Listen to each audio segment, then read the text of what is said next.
വരാം. Shri M K Haridas, അങ്ങനെ ഒരു പ്രശ്നം ഇവിടെ ഉണ്ടല്ലോ അല്ലേ? അത് പൊതുജനം സംശയിക്കുന്ന ഒരു കാര്യം തന്നെയാണ്. അതല്ലേ ഈ സ്വർണ്ണക്കൊള്ളയിൽ ഇപ്പോൾ നടക്കുന്ന ഡ്രാമയെന്ന്?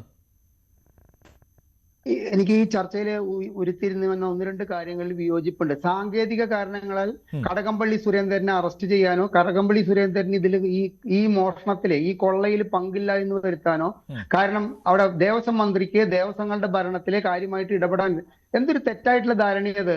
340 കോടി രൂപ 2021 മുതൽ 2025 വരെ തിരുവിതാംകൂർ ദേവസ്വം ബോർഡിന് 160 കോടി രൂപയാണ് സംസ്ഥാന സർക്കാരിൽ നിന്ന് കൊടുത്തിരിക്കുന്നത്. സംസ്ഥാന സർക്കാരിൽ നിന്ന് കൊടുക്കുക എന്ന് പറഞ്ഞാൽ കേരളത്തിലെ ജനങ്ങളുടെ നികുതി പണം എടുത്തിട്ടാണ് ഈ തിരുവിതാംകൂർ ദേവസ്വം ബോർഡിനായാലും കൊച്ചിൻ ദേവസ്വം ബോർഡിനായാലും മലബാർ ദേവസ്വം ബോർഡിനായാലും കൊടുക്കുന്നത്. അങ്ങനെ ജനങ്ങളുടെ നികുതി പണം ഒരു ദേവസ്വം ബോർഡിന് കൊടുത്തു കഴിഞ്ഞിട്ട് ആ ദേവസ്വം ബോർഡിൽ നടക്കുന്ന കാര്യങ്ങൾക്ക് ആ വകുപ്പ് മന്ത്രിക്ക് യാതൊരുവിധ അധികാരവുമില്ല ഇടപെടാൻ എന്ന് പറയുന്നത് ശുദ്ധ മണ്ടത്തരമാണ്. അത് നമ്മൾ പരസ്പരം നമുക്ക് പറയാമെന്നല്ലാതെ അതിന് ഒരു സാങ്കേതികത്വവുമില്ല. രീതിയിലായി കഴിഞ്ഞു ശ്രീ ഹരിദാസ്, അത് പറഞ്ഞു ഫലിപ്പിക്കുന്ന രീതിയിലായിപ്പോയി. മാത്രമല്ല, കോടതിയിൽ നിന്ന് പല ഉത്തരവുകളും ഇതിനകം വന്നിട്ടുണ്ട് സെപ്റ്റംബർ 2ാമത്തെ ആഴ്ച മുതൽ കേരള ഹൈക്കോടതിയിൽ നിന്ന്. പക്ഷെ അതിലൊന്നും ഈ പറയുന്ന തിരുവിതാംകൂർ ദേവസ്വം ബോർഡ് കടന്ന് മുകളിലേക്ക് ഒരു പരാമർശവും വന്നിട്ടില്ല. അതുകൂടി ഇതിനെ ബലപ്പെടുത്തുകയാണ്. ഒന്നിലും ഒപ്പിടുന്നില്ല ദേവസ്വം മന്ത്രി എന്നൊക്കെ ആ ഒരു വ്യാഖ്യാനമായി കഴിഞ്ഞു CPM ഹാൻഡിലുകളിൽ നിന്ന്, CPM നേതാക്കളിൽ നിന്ന്. അല്ല, ഒപ്പിടുക എന്ന് പറയുന്നത് മാത്രമല്ലല്ലോ ഒരു ദേവസ്വം മന്ത്രിയുടെ ഉത്തരവാദിത്തങ്ങളിലുള്ള കാര്യം. ഒരു മന്ത്രി ഒപ്പിട്ട് കഴിഞ്ഞാൽ മാത്രമേ ഇപ്പൊ ഈ മന്ത്രിമാരെ അടിക്കടി ഇപ്പൊ ജി സുധാകരൻ എന്ന് പറയുന്ന മുഴുത്ത കമ്മ്യൂണിസ്റ്റ് ഗുരുവായൂർ അമ്പലത്തിന്റെ കിഴക്കേ നടയിലെ ഗോപുരം വരയ്ക്ക് പോയിട്ട് ഞാൻ അകത്തേക്ക് കയറുന്നില്ല എന്ന് പറഞ്ഞിട്ട് അവിടുത്തെ കാര്യങ്ങൾ അന്വേഷിക്കുന്നത് അദ്ദേഹം അവിടുത്തെ എല്ലാ കാര്യങ്ങളിലും ഒപ്പിട്ടുകൊണ്ടാണോ? ഈ കടകംപള്ളി സുരേന്ദ്രൻ ശബരിമല ഈ ദേവസ്വം മന്ത്രിയായിരിക്കുമ്പോൾ ശബരിമലയിലെ എല്ലാ സീസണിലും പോയിട്ട് അവിടുത്തെ കാര്യങ്ങൾ അന്വേഷിക്കുന്നതും അവിടുത്തെ കാര്യങ്ങൾ നിയന്ത്രിക്കാൻ വേണ്ട ഉത്തരവാദപ്പെട്ടവരെ ചുമതലപ്പെടുത്തുന്നതൊക്കെ ഈ ഒപ്പിടുന്നതിന്റെ പേരിലാണോ? അപ്പൊ ഒപ്പിടുന്ന ഒരു സാങ്കേതികത്വം പറഞ്ഞതുകൊണ്ട് തനിക്കതിൽ ഉത്തരവാദിത്വമില്ല എന്ന് പറയാൻ യാതൊരു അർഹതയുമില്ല. കാരണം ശബരിമല ക്ഷേത്രം അടക്കമുള്ള തിരുവിതാംകൂർ ദേവസ്വം ബോർഡിന്റെ എല്ലാ അമ്പലങ്ങളും വരുന്നത് ദേവസ്വം ബോർഡിന്റെ കീഴിലാണെങ്കിൽ അത് ഈ സർക്കാരിന്റെ അണ്ടറിലുള്ള ദേവസ്വം ബോർഡാണ്. അപ്പൊ സർക്കാരിന്റെ ഉത്തരവാദിത്വം എന്ന് പറഞ്ഞു കഴിഞ്ഞാൽ ആ സമയത്ത് അതാത് കാലങ്ങളിൽ ആരാണോ ഈ ബോർഡിനെ നയിക്കുന്ന മന്ത്രി, ആ മന്ത്രിക്ക് ഉത്തരവാദിത്വമുണ്ട്. ഇനി അടുത്തത് പറയാനുള്ളത്, ഈ കടകംപള്ളി സുരേന്ദ്രനെ ഈ കേസിൽ അറസ്റ്റ് ചെയ്യാൻ പോകുന്നില്ല എന്റെ മഞ്ജുഷ്. കടകംപള്ളി സുരേന്ദ്രനെ അറസ്റ്റ് ചെയ്ത് കഴിഞ്ഞാൽ ആ അറസ്റ്റിൽ നിൽക്കില്ല. ഇത് കടകംപള്ളി സുരേന്ദ്രനെ ചോദ്യം ചെയ്യാൻ വിളിപ്പിച്ചത് തന്നെ ഹൈക്കോടതി ഈ ഏതോ ഒരു ജാമ്യ കേസ് വന്നപ്പോൾ, അല്ലാണ്ട് ദേവസ്വം ബെഞ്ച് അല്ല ചോദിച്ചത്. ഒരു ജാമ്യവുമായി ബന്ധപ്പെട്ടിട്ടുള്ള ഒരു മുൻകൂർ ജാമ്യത്തിന്റെ കേസ് കേട്ടാന്ന് എന്താണ് ചോദിച്ചത്? എന്തുകൊണ്ട് ഈ 3 പേരിലല്ലാതെ ഈ കേസുകൾ മുൻപോട്ട് പോകുന്നില്ല? പേരെടുത്ത് പറഞ്ഞ് 2-3 ആളുകളെ ചോദ്യം ചെയ്യുന്നില്ല എന്ന് വരെ ചോദിച്ചിട്ടുള്ള ഹൈക്കോടതി അടുത്ത ദിവസങ്ങളിൽ പല കേസുകൾ 11 കേസെറ്റിയാണ് 11 ഇൻട്രീം ഓർഡറുകളൊക്കെ ഹൈക്കോടതിക്ക് ഈ കാര്യത്തിൽ ഇറക്കേണ്ടി വന്നിട്ടുണ്ട്. അത്തരത്തിൽ അടുത്ത ദിവസങ്ങളിൽ വരാൻ പോകുന്ന കോടതി സിറ്റിംഗിൽ ഏതെങ്കിലും ഒരു ജഡ്ജിയുടെ മുമ്പിൽ വന്നു കഴിഞ്ഞാൽ എന്തുകൊണ്ട് ആ കാലഘട്ടത്തിലെ മന്ത്രിയെ നിങ്ങൾ ചോദ്യം ചെയ്തില്ല എന്നുള്ളത് ഒഴിവാക്കാൻ വേണ്ടിയിട്ട് കേവലം നാടകമാണ് എന്നുള്ളത് യാതൊരു സംശയവുമില്ല കടകംപള്ളി സുരേന്ദ്രനെ ചോദ്യം ചെയ്തിട്ടുള്ളത്. കടകംപള്ളി സുരേന്ദ്രനെ ചോദ്യം ചെയ്ത രീതി മഞ്ജുഷ പരിശോധിക്കൂ.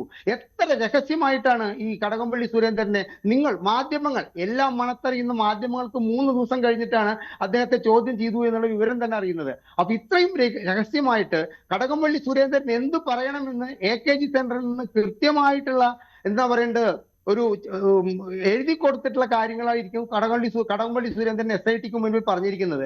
SITയോട് എന്തൊക്കെ കാര്യങ്ങൾ കടകംപള്ളി സുരേന്ദ്രനോട് ചോദിക്കണം എന്ന് വരയ്ക്ക് ആഭ്യന്തര വകുപ്പിൽ നിന്നും ഈ SITയെ നിയന്ത്രിക്കുന്ന ശക്തികൾ പറഞ്ഞിട്ടുണ്ടായിരിക്കാം.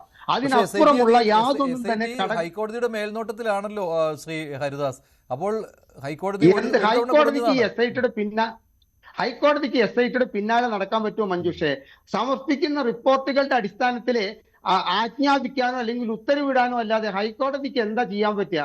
ഹൈക്കോടതിയിലേക്കും കുഴപ്പമില്ല എന്നാണെങ്കിൽ അങ്ങനെ പോകും, അത്രേ ഉള്ളൂ അല്ലെ? തീർച്ചയായിട്ടും. എന്തത്ര സംശയമുള്ളത്? എന്താ ഇതിനെത്ര സംശയമുള്ള? ഒരു കാര്യം കൂടി പറയാൻ എന്നെ അനുവദിക്കണം.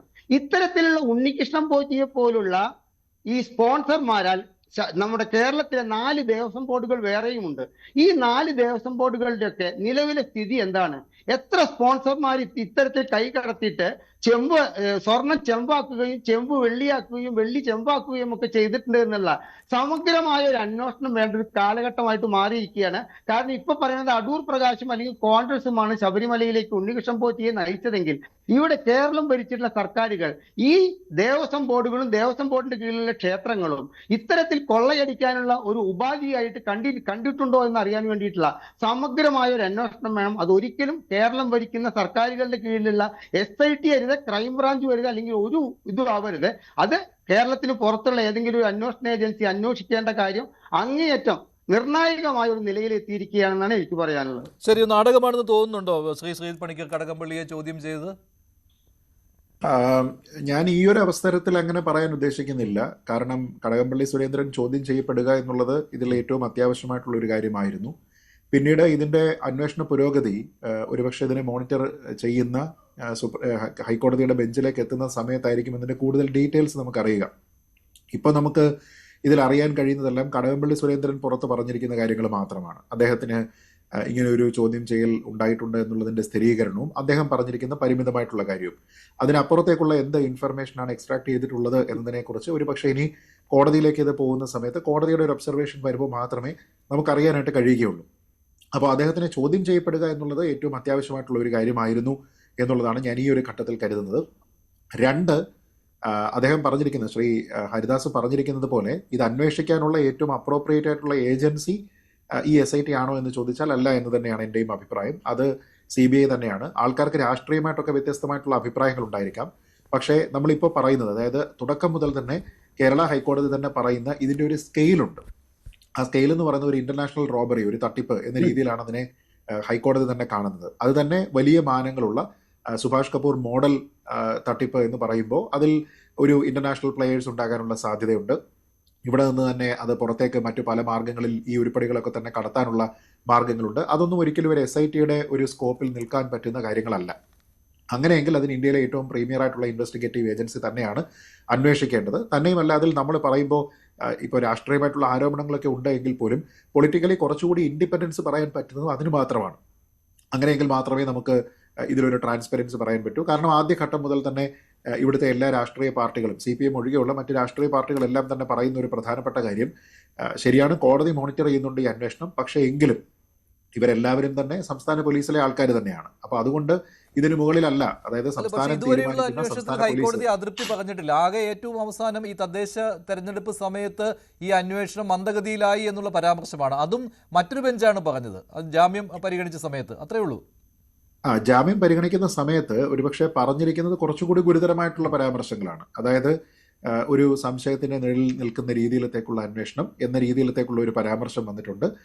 തന്നെയുമല്ല, ഈ അന്വേഷണത്തിന്റെ സ്കോപ്പ് അത് എങ്ങോട്ടാണ് പോകുന്നത്, അത് പോകേണ്ടുന്ന രീതിയിലത്തേക്ക് പോകുന്നില്ല. അതിന്റെ വേഗവുമായി ബന്ധപ്പെട്ട് കുറേയധികം പ്രശ്നങ്ങളൊക്കെ തന്നെ ആ ബെഞ്ച് പറഞ്ഞിരുന്നു. അതാണ് മുഖ്യമന്ത്രിക്ക് ബുദ്ധിമുട്ടുണ്ടാക്കിയത്. ദേവസ്വം ബോർഡ് കടന്ന് മുകളിലേക്ക് ഹൈക്കോടതിയിൽ നിന്ന് ഒരു പരാമർശവും വന്നിട്ടില്ല. ആ കടുത്ത പരാമർശം ഉണ്ടായ ആ ജഡ്ജ്മെന്റിൽ പോലും ഈ വൻസ്രാവുകൾ എന്ന് ഉദ്ദേശിച്ചപ്പോൾ ഇതിന് മുകളിലേക്കല്ല, രണ്ട് അംഗങ്ങളെ അറസ്റ്റ് ചെയ്യാത്ത കാര്യമാണ് അവിടെ പറഞ്ഞിരുന്നത്. കടകംപള്ളി അത് തന്നെ ഏറ്റവും പ്രധാനപ്പെട്ട കാര്യമാണ്. കാരണം അതിലൊരാൾ പിന്നീട് അറസ്റ്റിലാകുന്നു. പക്ഷേ മറ്റൊരാളെന്ന് പറയുമ്പോൾ നമ്മുടെ പോലീസ് സംവിധാനവുമായി ബന്ധപ്പെട്ട് വളരെയധികം സ്വാധീനമുള്ള ഒരു ഉദ്യോഗസ്ഥന്റെ പിതാവാണ്. അപ്പൊ അങ്ങനെയുള്ള ഒരാൾ അറസ്റ്റ് ചെയ്യപ്പെടുന്നില്ല. നമ്മളൊന്ന് ആലോചിച്ച് നോക്കും മഞ്ജുഷ, ഏറ്റവും ലിമിറ്റഡ് ആയിട്ടുള്ള ഒരു കാര്യം, ഒരു ഭരണസമിതിയാണ്, 3 അംഗങ്ങളുള്ള ഒരു ഭരണസമിതി. ആ ഭരണസമിതിയുടെ തലവനായിരിക്കുന്ന പ്രസിഡന്റ് അറസ്റ്റിലാകുന്നു. അദ്ദേഹത്തിന് ഇത്രയും കാലം ജാമ്യം കിട്ടുന്നില്ല. ആഴ്ചകളായിട്ട് അല്ലെങ്കിൽ മാസങ്ങളായിട്ട് അദ്ദേഹം ജയിലിൽ കിടക്കുകയാണ്. രണ്ടാമതൊരാൾ കൂടി ഇപ്പോൾ അറസ്റ്റിലാകുന്നു. പക്ഷെ മൂന്നാമത്തെ ആളിന്റെ കാര്യത്തിലാണ് ഈ പ്രശ്നം. അവിടെയാണ് നേരത്തെ ഈ പറയുന്ന വിമർശനം വാലിഡ് ആകുന്നത്. അതായത് നമ്മൾ SIT എന്ന് പറഞ്ഞാലും അത് കോർട്ട് മോണിറ്റേഡ് ആണ് എന്ന് പറഞ്ഞാലും ഇതിന്റെ എല്ലാ കാര്യങ്ങളും നിയന്ത്രിക്കുന്നത് കേരള ഹൈക്കോടതിയുടെ ഒരു ബെഞ്ചാണ് എന്ന് പറഞ്ഞാലും ഇതിലുള്ള ആൾക്കാരെല്ലാം കേരള പോലീസിലെ തന്നെ ഉദ്യോഗസ്ഥരാണ്. അപ്പൊ കേരള പോലീസിലെ തന്നെ DIG റാങ്കിലുള്ള ഒരു ഉദ്യോഗസ്ഥന്റെ പിതാവാണെന്നാണ് ഞാൻ മനസ്സിലാക്കുന്നത്. അപ്പൊ അങ്ങനെയാണെന്നുണ്ടെങ്കിൽ എന്തുകൊണ്ടാണ് അദ്ദേഹത്തിലേക്ക് ഒരു കൂട്ടുത്തരവാദിത്വം ഉണ്ടല്ലോ, മറ്റൊരു അംഗത്തിനും ഇതിൽ ഉത്തരവാദിത്വം പുതുതായിട്ട് വെച്ചതോടുകൂടി ഇപ്പോൾ പ്രതിപക്ഷം വിമർശനം ഉന്നയിക്കുകയാണ് ഇടത് അനുഭാവികളാണെന്ന്. അപ്പോൾ ശ്രീ ബൽദേവ്, ഈ അന്വേഷണ സംഘത്തെ ദുർബലമാക്കുവാനുള്ള ശ്രമങ്ങൾ സർക്കാർ തലത്തിൽ നടക്കുന്നുണ്ട്. ഈ അന്വേഷണ സംഘത്തെ ദുർബലമാക്കണമെന്നുണ്ടെങ്കിലും ഇടതുപക്ഷത്തിന്റെ നേതാക്കന്മാർ അറസ്റ്റ് ചെയ്യണമെന്നുണ്ടെങ്കിലും തീർച്ചയായിട്ടും എന്നേ അത് ചെയ്യാമായിരുന്നു. സംസ്ഥാന സർക്കാരോ അല്ലെങ്കിൽ സംസ്ഥാന ആഭ്യന്തര വകുപ്പോ പറഞ്ഞാൽ അതുപോലെ കേൾക്കുന്ന ഉദ്യോഗസ്ഥരെ പോസ്റ്റ് ചെയ്യാമായിരുന്നു. അതൊന്നും ചെയ്തിട്ടില്ല. വളരെ വ്യക്തമായിട്ട് തന്നെ നിർദ്ദേശങ്ങൾ കൊടുക്കുകയും ഹൈക്കോടതി നിർദ്ദേശത്തെ കുറിച്ച് ബഹുമാനപ്പെട്ട മഞ്ജേഷ് തന്നെ ഇപ്പോൾ പറഞ്ഞല്ലോ, ഹൈക്കോടതി നാളിതുവരെ അന്വേഷണത്തെ കുറിച്ച് അതിർത്തി രേഖപ്പെടുത്തിയിട്ടില്ല.